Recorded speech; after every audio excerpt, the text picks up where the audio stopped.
Lo que no dice la lección como una contribución a la misma. El libro de Marcos, Controversias en Jerusalén, lección 9. Recordemos lo que dice Marcos. Después que fue encarcelado, Jesús vino a Galilea predicando la buena noticia del reino de Dios, diciendo, el tiempo se ha cumplido y el reino de Dios se ha acercado. Arrepentíos y creed en la buena noticia. Este mensaje, el Evangelio, la buena noticia del reino de Dios, no era para los gentiles ni para los samaritanos, sino para las ovejas perdidas de la casa de Israel, es decir, para su propio pueblo, para su propia iglesia. Y la controversia gira en torno a Cristo, que se decía que es Dios y que es Rey. Jesús perdonaba pecados sin ir a la cruz, dice. Y sucedió que le trajeron un paralítico tendido sobre una cama. Y al ver Jesús la fe de ellos, dijo al paralítico, ten ánimo, hijo, tus pecados te son perdonados. Entonces algunos de los escribas decían dentro de sí, este blasfema. Y conociendo Jesús los pensamientos de ellos, dijo, ¿por qué pensáis mal en vuestros corazones?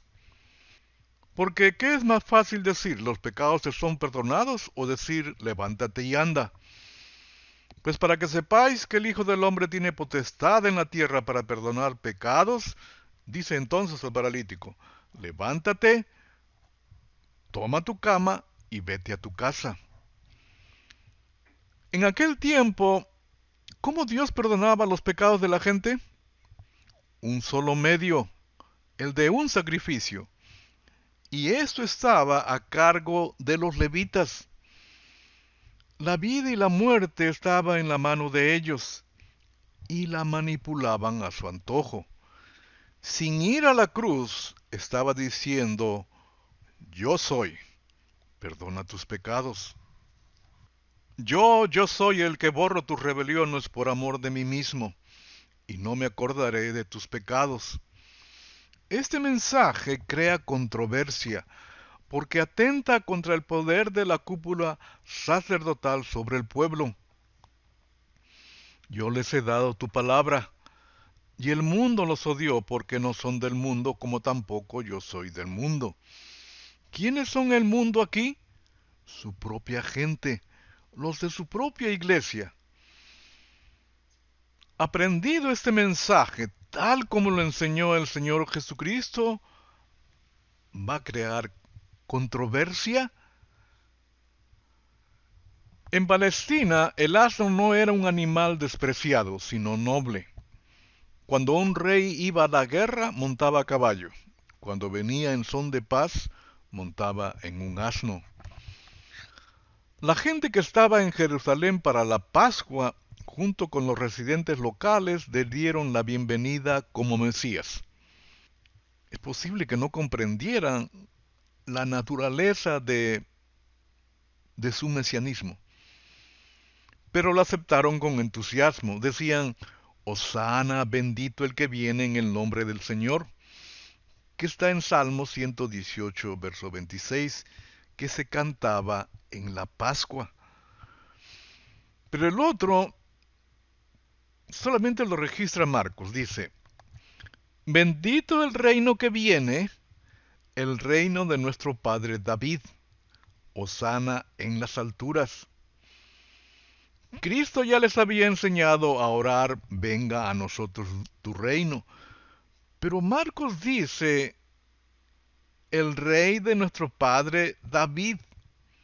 ¿No que su padre era Abraham? ¿O es una forma de decir el reino de su hijo David? Algo más. Y entró Jesús en Jerusalén y en el templo, y habiendo mirado alrededor todas las cosas, como si estuviese haciendo una evaluación de todo lo acontecido y lo que iba a suceder. Dice en Malaquías, he aquí yo envío mi mensajero, el cual preparará el camino delante de mí, y vendrá súbitamente a su templo el Señor, a quien vosotros buscáis, y el ángel del pacto, a quien deseáis vosotros. He aquí viene, ha dicho Jehová de los ejércitos.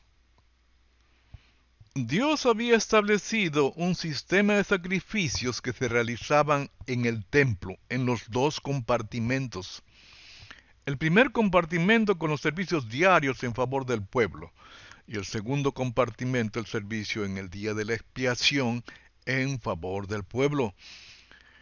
Dios mediante este sistema lidia con los pecados, el pecador y el pecado. El fin último en favor del pueblo es este.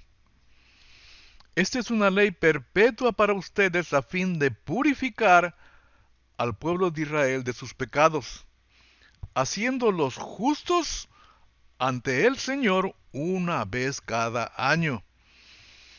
El sumo sacerdote, como representante del pueblo, ingresaba en el día de la expiación al lugar santísimo, no sin preparación, ante su presencia. Y era el pueblo justo por un solo día. Mas Dios reforma, mejora su sistema de sacrificios. Hebreos 9, versos del 6 al 10. Con un solo y único mejor sacrificio. Como sumo sacerdote, en representación nuestra, ingresó al lugar santísimo celestial. Y así justos, no por un solo día, en el día de la expiación, sino por siempre. Limpieza exterior no hizo Jesucristo por nosotros, sino la interior. Y no solo limpieza, purificación, sino expiación, al punto de poder entrar ante su presencia por siempre, con una nueva forma de vivir diariamente ante su presencia. Dice, así que, amados hermanos, podemos entrar libremente en el lugar santísimo del cielo por causa de la sangre de Jesús. Por su muerte Jesús abrió un nuevo camino, un camino que da vida a través de la cortina al lugar santísimo. Cuando le preguntan, ¿con qué autoridad haces estas cosas? ¿Y quién te dio autoridad para hacer estas cosas? Dios tiene autoridad sobre nosotros a través de estatutos, decretos, mandamientos. Padre tiene autoridad sobre los que son sus hijas e hijos. Señor tiene autoridad sobre los que son su propiedad. Pero Jesucristo les pregunta para que contesten. Pero ellos sopesan la respuesta que le darían y responden, no sabemos. Estaba escuchando de cuán importante es agradecer en nuestros días. Y hacía énfasis el que hablaba en el relato de los 10 leprosos, específicamente por el que regresó al verse limpio. Empecé a escuchar comentarios del mismo relato y la mayoría redunda en el agradecimiento y la sanidad relacionándolo con la salvación. Leo y releo el relato y al final me digo, el que regresó no obedeció. Comento a otros este hecho y les pregunto, ¿qué es mejor? ¿Agradecer u obedecer? Los que pretenden saber quieren contestar inmediatamente. Los fariseos fueron más astutos porque sopesaron la respuesta que iban a dar. Si contestamos obedecer, entonces las prédicas y enseñanzas de cerca de 2000 años acerca del agradecimiento se van a la basura. Si contestamos agradecer, entonces la obediencia a Dios pasa a un segundo plano. Viendo Jesucristo que oían de su responsabilidad, habla sobre una parábola con la cual ellos solos se incriminan. Y procuraban prenderle porque entendía que decía contra ellos aquella parábola. pero temían a la multitud y dejándole se fueron. Los fariseos quedaron conformes con la respuesta de Jesús, de dar al César lo que es de César y a Dios lo que es de Dios. ¿Qué entenderían ellos que nosotros no entendemos? Dice, mas él, percibiendo la hipocresía de ellos, les dijo, ¿por qué me tentáis? Traedme la moneda para que la vea. Ellos se la trajeron y les dijo, ¿de quién es esta imagen y la inscripción? Ellos le dijeron, de César. La palabra clave aquí es imagen.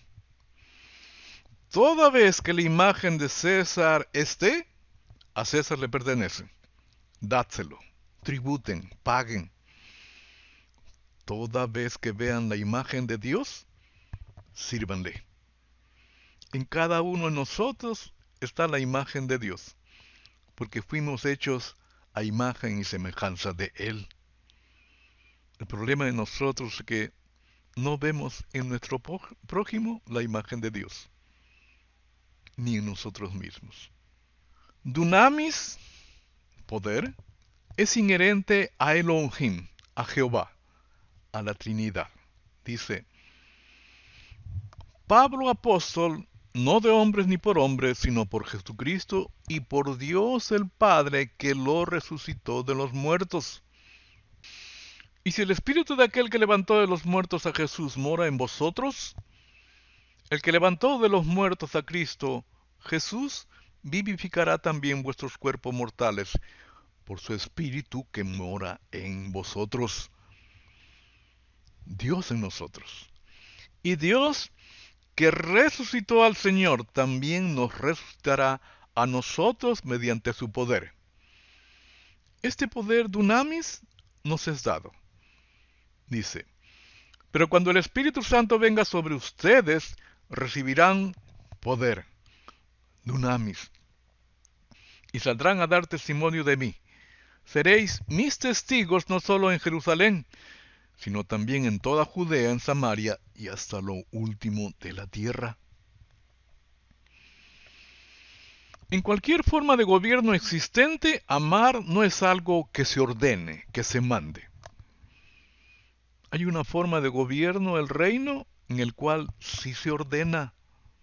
Dice el Rey de Reyes y Señor de Señores, un mandamiento nuevo os doy, que os améis unos a otros, como yo os he amado, que también os améis unos a otros. En esto conocerán todos que sois mis discípulos, si tuviereis amor los unos con los otros. En la actualidad se ha acuñado el discipulado como una forma de vivir. Pero hay algunos que piensan y hablan mal del uno del otro. Hay algunos que son buenos buceadores que sacan a la superficie pecados que Dios arrojó al fondo del mar. No olvidan ni los de ellos ni la de los demás. Nosotros tenemos una sola palabra para amor. En griego hay 4. Fileo, el de la amistad. Eros, el de la pareja. Storge, el de la familia. Cada uno de estos son condicionales. Pero el último, agape, es incondicional, que se ordena independientemente de nuestros sentimientos o de nuestra opinión.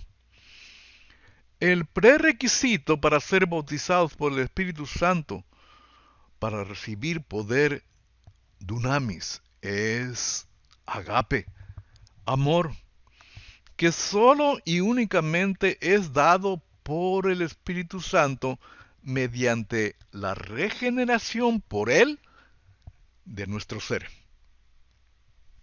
Es este mismo tipo de amor, agape, que habla Pablo cuando dice, maridos, amad a vuestras mujeres, así como Cristo amó a la iglesia, y se entregó a sí mismo por ella. Primer compartimento. para santificarla, habiéndola purificado en el lavamiento del agua por la palabra. Segundo compartimento. A fin de presentársela a sí mismo una iglesia gloriosa, que no tuviese mancha ni arruga ni cosa semejante, sino que fuese santa y sin mancha. Cristo es el esposo que ama a su esposa. Es un esposo responsable y manifiesta este amor agape de esta manera. Agape nos hace maridos responsables del matrimonio, ya sea que vaya bien o vaya mal. ¿Fornicó la esposa de Jesucristo? Sí. ¿Se separó Cristo de su esposa? No. ¿Adulteró la esposa de Jesucristo? Sí. ¿Se divorció Cristo de su esposa? No. Se responsabilizó por ella. Así es agape. Hasta aquí nuestra contribución a la lección.